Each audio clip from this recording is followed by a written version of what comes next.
Hello Virgo, Virgo Rising and Virgo Moon people. This is your weekly astrological and card horoscope for the week starting October 2nd, 2017.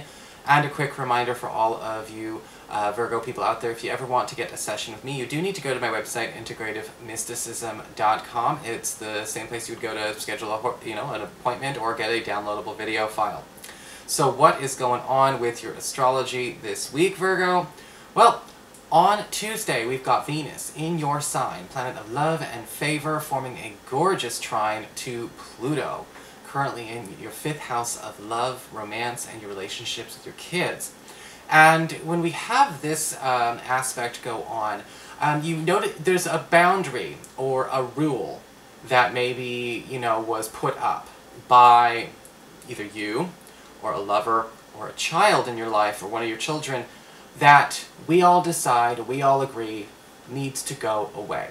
If you've been feeling like somebody put up a wall, if you feel like somebody maybe, not necessarily allowing us to go there, in that sense. And sometimes people do. They cloister themselves, they want to feel protected, whatever. Or maybe we've just been having a really, really hard time agreeing to disagree. Sometimes with Venus trine Pluto, it's the best time to agree to disagree and, for the sake of saving the relationship, instead of risking the relationship for the sake of conformity.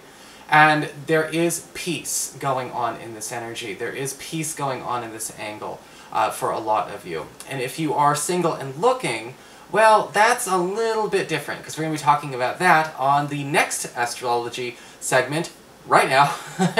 And that happens on Thursday with Venus and Mars coming together in a very, very strong conjunction in your sign. It is a very, very powerful magnetic chemistry that occurs, and when it happens in your sign, you do actually get the attention and the time to spend almost to sort of try something out with a crush or somebody that you have been fancying for some time, single Virgos.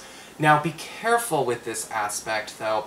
While the chemistry is very, very strong, the attraction is very, very mutual, Venus and Mars can become kind of addictive and can kind of throw us out of proportion sometimes because it raises the bar very, very high.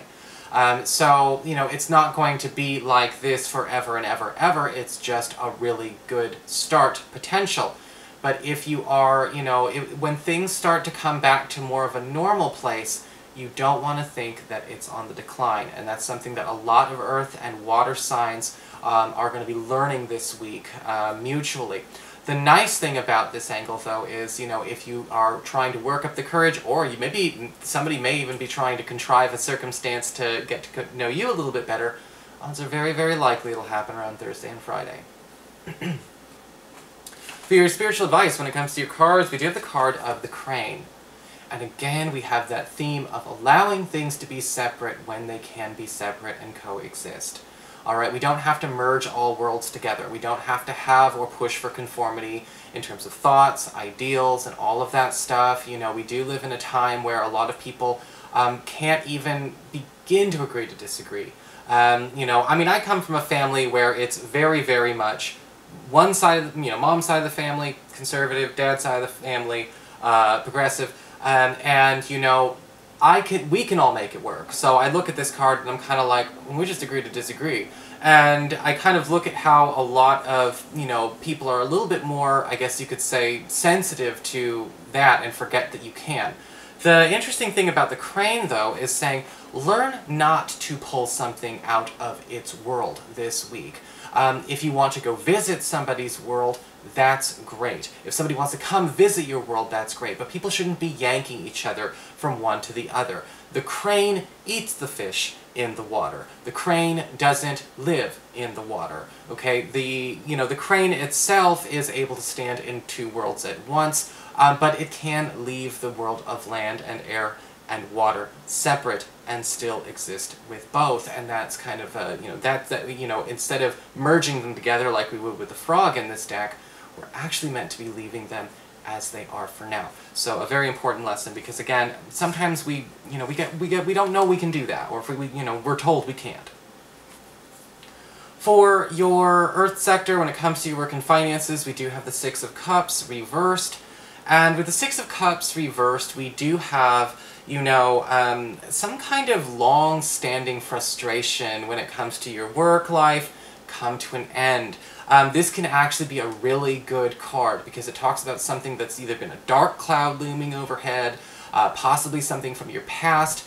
This could be something that you don't like on your credit report and you find out it's dropped off. This could be, maybe a reference that you're worried about at a company from your past and you're worried, oh God, if that guy gets it, well, maybe he doesn't work there no more, and all of a sudden somebody gives us a good review. The Six of Cups reverse can talk about a troublesome schedule, or even, the client or customer from hell actually taking their leave of your services this week. And again, being replaced with better. So we're talking about clean slates and cleaning up our slates this week. The Six of Cups reversed can also indicate that any kind of old, long-standing, I guess you could say, arrangement that you've had at the workplace that you have grown tired of, we have a chance to break that rut as well. Whether it may even be broken for us, honestly.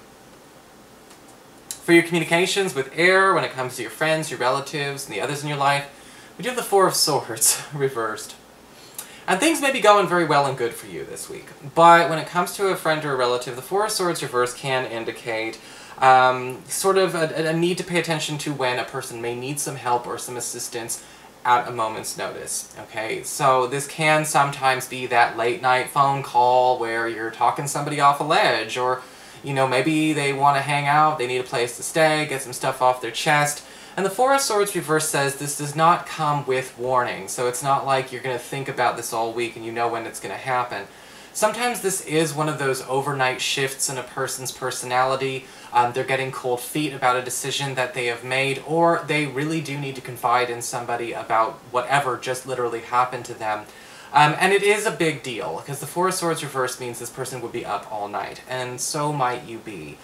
This could actually be a little bit challenging, though, because this might also have to do with, you might not be getting in the middle of the situation, but you may know the person or the people that they are having the problem with.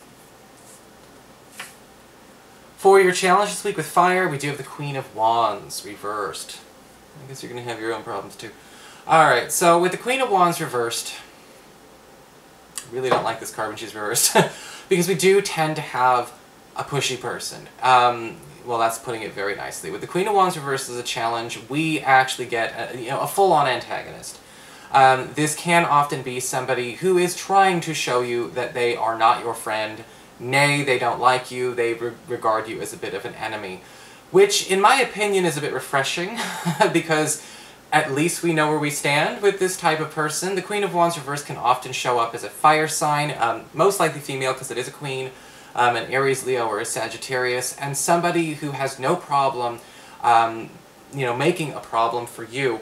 The problem that comes to the Queen of Wands reversed is usually this is that kind of, that kind of outspoken, don't care if I make a scene, I'll embarrass us both type of person. And it's going to be very important for you to be able to, this is when this card shows up, whenever I get the Queen of Wands reversed, the Queen of Swords reversed, this is not sit down and talk, this is just shut this person down. So your challenge may be, how do we shut somebody down who's always on? For your emotions with water and your romantic life, we do have the Knight of Pentacles upright. Very interesting card for love. There may actually be some love opportunity coming for the Virgos from a fellow Earth sign. A Virgo like yourself, a Capricorn, or a Taurus. This may actually be somebody who has taken a very, very long, thought-out amount of time to decide whether or not they were going to even go there. This may actually be somebody who's thought about you a bit, who's, maybe they haven't broadcasted their moves. You may have not even shared a word with this person.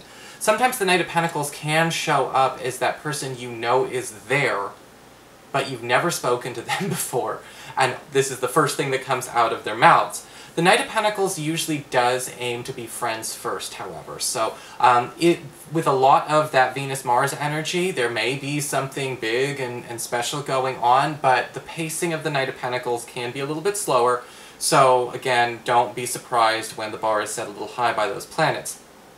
For those of you who are currently coupled, the Knight of Pentacles still brings wonderful news for you and a sweetheart, especially if you are working on trying to find ways for you and your partner to actually incorporate more of that best friendship energy that is what holds a relationship together for the test of time. There's a certain energy there that is holding this relationship together, built on that trust and bonding over pretty much a myriad of everything. You know, it's sort of like, that is the kind of energy the Knight of Pentacles offers. It's the opportunity to bond through the work. So thank you very much for tuning in, everybody. I hope you enjoyed this video. If you did, please like, share, and subscribe. You know I appreciate it. And of course, if you ever want to get a session with me, you can always follow the links below, or go to integrativemysticism.com.